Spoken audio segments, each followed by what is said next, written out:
AB star news पर आजादी का जश्न लगातार जारी है।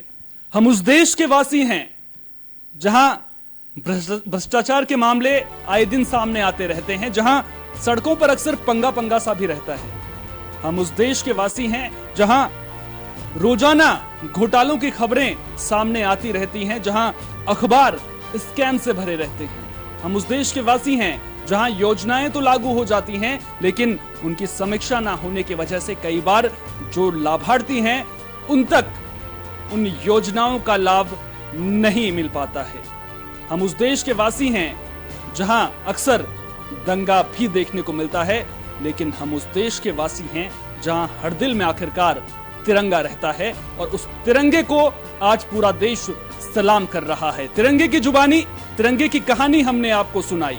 आपने देखा कि तिरंगा किन किन पड़ावों से होकर के गुजरा और तिरंगे के कितने डिजाइन बार बार बदलने पड़े और आखिरकार में तिरंगे का नया स्वरूप अशोक चक्र 24 तीलियां जो 24 घंटों को दर्शाती हैं उनके साथ हमारे सामने आया।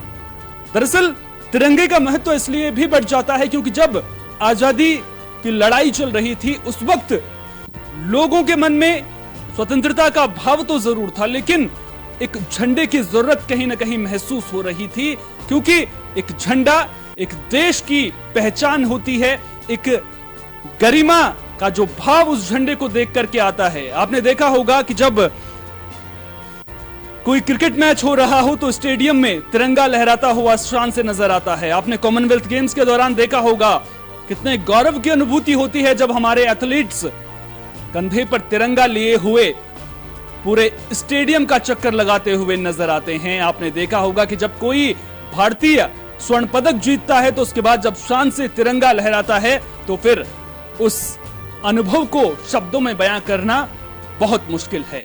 एक वो दौर भी था जब भारत अंग्रेजों से आजाद हुआ था और उसके बाद अंग्रेजों की धरती पर जाकर ही भारत ने गोल्ड मेडल जीता था और वहां पर जब तिरंगा लहराया था तो उस क्षण की कितनी ज्यादा महत्व था वो आप खुद ब खुद समझिए।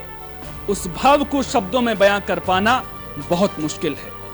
लेकिन जब हम आजादी के बाद 75 साल पूरे कर चुके हैं तो आज हम कहां पर खड़े हैं, क्योंकि 75 साल का वक्त काफी लंबा वक्त होता है। हालांकि इस दौरान भारत को कई मुश्किलों से होकर के गुजरना पड़ा।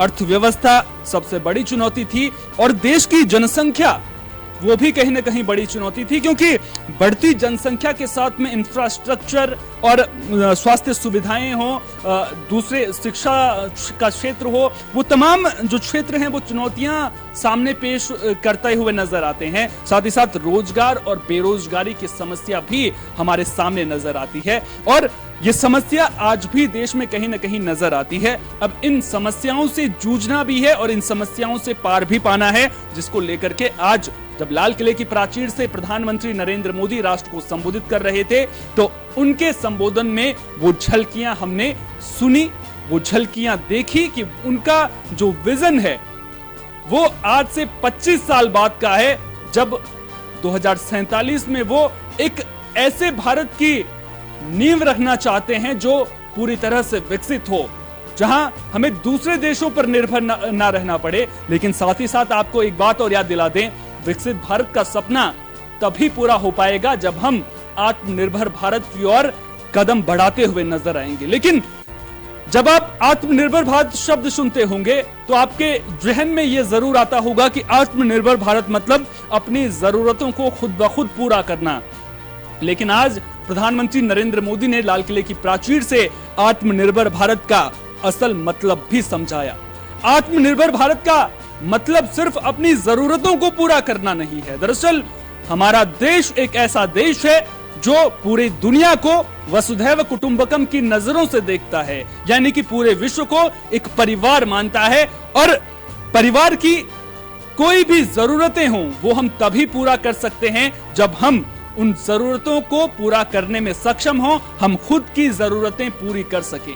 प्रधानमंत्री नरेंद्र मोदी ने आत्मनिर्भर भारत का जो मतलब आज बताया वो ये था कि अपनी जरूरतें तो पूरी करनी ही हैं, लेकिन दुनिया को जिन चीजों की जरूरत है वो भी भारत दुनिया के तमाम देशों को मुहैया करा सके, ऐसे भारत का निर्माण करना है। और अगर ऐसे भारत की ओर कदम बढ़ाने हैं तो इसके लिए कई पड़ावों से होकर के गुजरना पड़ेगा। आज देश में महंगाई, बेरोजगारी को लेकर के हल्ला देखने को मिल रहा है, और जब स्वतंत्रता सेनानी देश को आजाद करवा रहे थे तो उस वक्त उन्होंने ये नहीं सोचा होगा कि इस देश में दंगे देखने को मिलेंगे।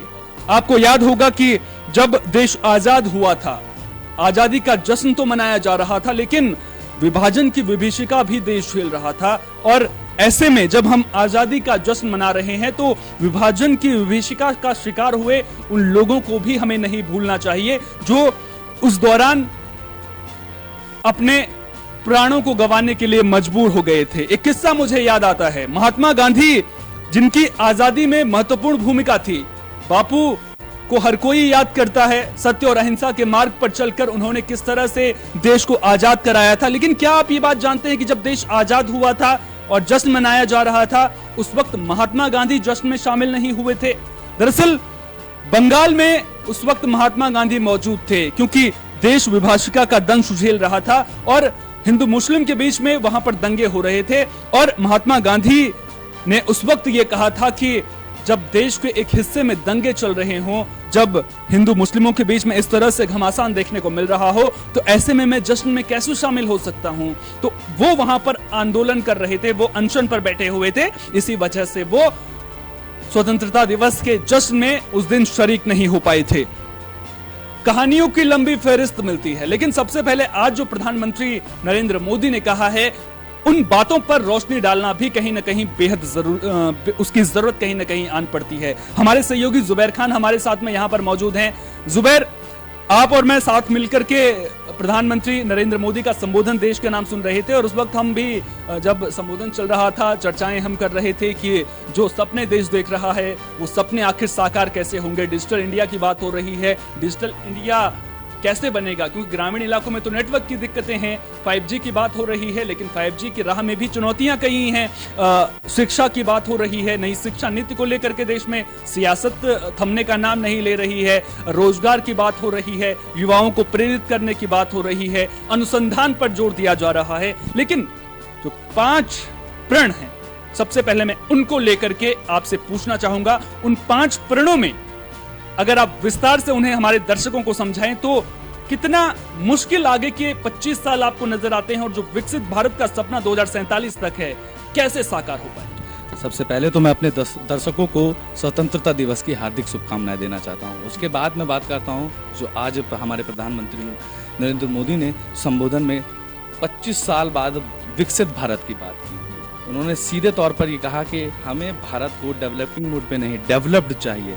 25 साल में भारत इस मुकाम तक पहुंच जाए कि 25 साल बाद हम जोर से चिल्ला के कह सकें कि हमारा भारत अब पूरी तरह से डेवलप्ड है। इसके लिए आपने जिस तरीके की बात करी कि ग्रामीण इलाकों में कई तरह की व्यवस्था होना, और पूरे भारत में ऐसे कई तरह के पड़ाव हैं जिनको पूरा करना है, तो जाहिर तौर पर ये एक बड़ा कदम है। अगर डेवलप्ड भारत की हम बात करते हैं, अगर विकसित भारत की हम बात करते हैं, तो उसी के लिए हमारे प्रधानमंत्री ने सीधे तौर पर एक संकल्प लिया, और उन्होंने इन्हीं बातों का ध्यान रखते हुए 2047 में विकसित भारत का नारा दिया। हम सबसे पहले बात कर लेते हैं उनके 5 पॉइंट की। तो उन्होंने सबसे पहला पॉइंट में ये कहा था कि 2047 तक विकसित भारत हो जाए, हम सभी भारतीय नागरिकों को एकजुट होकर रहना, हम सभी भारतीयों को ये सोचना और भारत के बारे में सोचना। और इस पॉइंट में ये था कि 2047 तक इस तरीके से हम काम करें, इस तरीके से एकजुटता के साथ रहें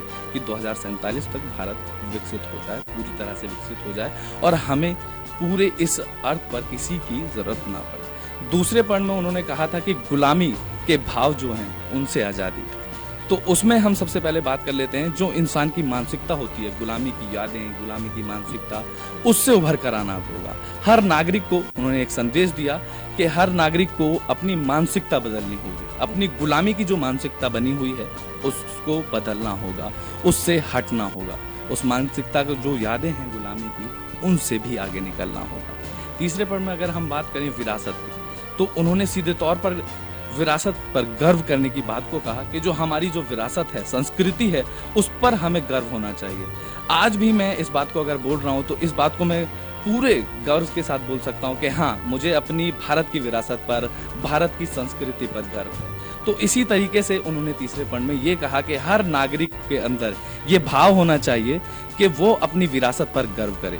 हर भारतीय नागरिक को के अंदर ये मानसिकता, ये भाव, ये अंदर होना चाहिए कि वो एकदम अपनी विरासत, अपनी संस्कृति, जितने भी हमारी प्राचीन काल से हिस्ट्री है, उस पर गर्व होना चाहिए। अगर हम चौथी बात करें तो उन्होंने सीधे तौर पर चौथे पॉइंट में ये कहा कि हम सभी को एकता में रहना होगा, एकता में और एकजुटता में रहना होगा। सीधे तौर पर ये सबसे अच्छी बात इसलिए कही जाती है क्योंकि अगर मैं कहूं कि भारत की जनसंख्या की बात करूं तो हम 130 करोड़ की जनसंख्या वाले हैं, और अगर 130 करोड़ की जनसंख्या वाले भारत एकता हो जाए और एकजुटता हो जाए, सभी नागरिक एक समान सोचने लगे, सभी नागरिक, तो कोई भी भारत को पीछे नहीं कर सकता, कोई भी भारत को नहीं हरा सकता। तो चौथे पॉइंट में सबसे खास बात यह रही कि उन्होंने सीधे तौर पर कहा कि हमें एकता पर विश्वास रखना चाहिए और एकता, आपस में एकता रखनी चाहिए। कोई भी नागरिक अगर भारत का है तो उसके अंदर दूसरा और कोई विचार नहीं होना चाहिए, उसके अंदर पहला विचार यही होना चाहिए कि वो भारत का नागरिक है और उसमें एकता होनी चाहिए। और पांचवें पॉइंट की अगर हम बात करें तो सीधे तौर पर उन्होंने कहा कि हर नागरिक का अपना अपना एक कर्तव्य है। तो सबसे जरूरी बात ये हो जाती है, जैसे कि मैंने अभी आपको बताया था 130 करोड़ का भारत है और 130 करोड़ की जनसंख्या है। अगर इस 130 करोड़ भारत 25 साल बाद तभी विकसित बन सकता है 2047 तक, अगर हर नागरिक अपने कर्तव्य का पालन करे, अपने कर्तव्य को ध्यान में रखे। और सबसे बड़ी इसमें सबसे जरूरी बात ये होती है कि हर नागरिक को ये जानना कि उसका कर्तव्य क्या है, भारत के लिए वो अपने क्या कुछ कर सकता है, उसका भारत के लिए क्या कर्तव्य है। तो ये सभी बातें प्रधानमंत्री नरेंद्र मोदी ने अपने संबोधन में कही और सभी नागरिकों को एक संदेश दिया कि 2047 तक हम इन्हीं सभी पॉइंट को याद में रखते हुए 2047 तक विकसित भारत बनाए। बिल्कुल, 2047 तक अगर विकसित भारत बनाना है तो 5 प्रणों का जिक्र जो बारीकी से हमारे सहयोगी जुबैर ने आपको समझाया, इन 5 प्रणों में से जो सबसे अहम नजर आता है वो है हर नागरिक का कर्तव्य। दरअसल देश किसी सरकार से नहीं बनता है और जो सरकारें बनती हैं वो जनता बनाती है। अब ऐसे में जब सरकार जनता बना रही है तो जनता को अपनी जिम्मेदारियों को समझना होगा, जनता को अपनी ताकत को समझना होगा। प्रधानमंत्री नरेंद्र मोदी ने जो नागरिकों के कर्तव्य की बात कही है, उन्होंने कोई आपसे ये नहीं कहा है कि आप पहाड़ खोदिए, आप कहीं पर खजाना ढूंढिए, देश की अर्थव्यवस्था में आप उस तरह से योगदान करेंगे, ऐसा बिल्कुल भी नहीं है। आपको करना सिर्फ इतना सा है कि जो आपकी जिम्मेदारियां हैं, जब आप किसी सरकारी दफ्तर में काम करवाने के लिए जा रहे हैं तो भ्रष्टाचार को बढ़ावा ना दें, अपनी जिम्मेदारी को समझें, ये आपको करना है। इसके अलावा आप अगर सड़क मार्ग से गुजर रहे हैं तो कूड़ा ना फैलाएं, ये भी अपने आप में बेहद अहम है। इसके अलावा और जो भी जिम्मेदारियां आपकी हैं एक नागरिक के तौर पर, क्योंकि श्रेष्ठ भारत का निर्माण अगर करना है तो उसके लिए जन सहभागिता की बेहद जरूरत है। आपको याद होगा जब प्रधानमंत्री नरेंद्र मोदी ने पहली बार लाल किले की प्राचीर से भाषण दिया था तो उन्होंने स्वच्छता अभियान का जिक्र किया था और उसके बाद देश में स्वच्छता अभियान किस जोर शोर से चला था वो हमने देखा। हमारे देश में नदियों की सफाई के लिए करोड़ों रुपए खर्च किए जाते हैं, लेकिन अभी भी विडंबना यह है कि कई जगहों पर नदियों की सफाई को लेकर के करोड़ों रुपए तो खर्च हो रहे हैं लेकिन नदियां साफ नजर नहीं आ रही हैं। सबसे बड़ा सवाल, इस सवाल के साथ मैं यहां पर आपको छोड़े जाऊंगा, सबसे बड़ा सवाल कि आजाद भारत की हम बात कर रहे हैं लेकिन बेरोजगारी, गरीबी, कुपोषण से जिन बच्चों को कम उम्र में ही मौत अपना निवाला बना लेती है, आखिर इस अंधकार से देश को आजादी कब मिलेगी? शिक्षण संस्थाओं में पढ़ाई के नाम पर आजादी आजादी के जो नारे लगाए जाते हैं, उस सोच से, उस दकियानुसी सोच से आजादी कब मिलेगी? कुछ लोग जो भारत के नाम पर जहर घोलने की कोशिश करते हैं, आतंकवाद जो मुद्दा बड़ा बन चुका है जम्मू कश्मीर जैसे राज्यों में, उस आतंकवाद से आजादी कब मिलेगी? और जो गुलामी की सोच है, जिसका जिक्र प्रधानमंत्री नरेंद्र मोदी ने किया, आखिर उससे आजादी कब मिलेगी? जवाब सिर्फ एक है, जब आप चाहोगे तब आपको आजादी मिलेगी।